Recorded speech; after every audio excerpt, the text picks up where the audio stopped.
Kwa majina naitwa Jackson Charles Nyahori, pamoja na mke wangu Gertruda John Salemba, ni wamiliki wa kituo cha Ebenezer Eternal Mbeya. Tuko leo makao makuu ya Eternal International Dar es Salaam.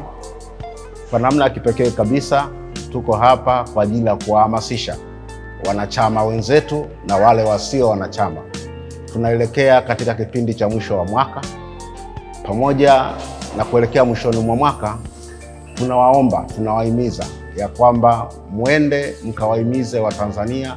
Kipindi hiki ni kipindi cha kutumia product za Eternal, nutrition za Eternal kwa ajili ya kuzijenga afya zao, lakini pia kuwa na uwezo mzuri wa kukamilisha malengo yao ya mwaka, kwa maana ya kupata kipato sahihi kwa ajili ya maisha yao.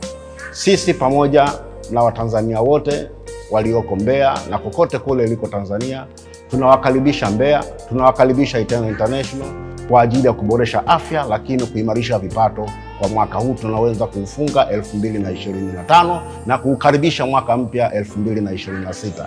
Asanteni sana.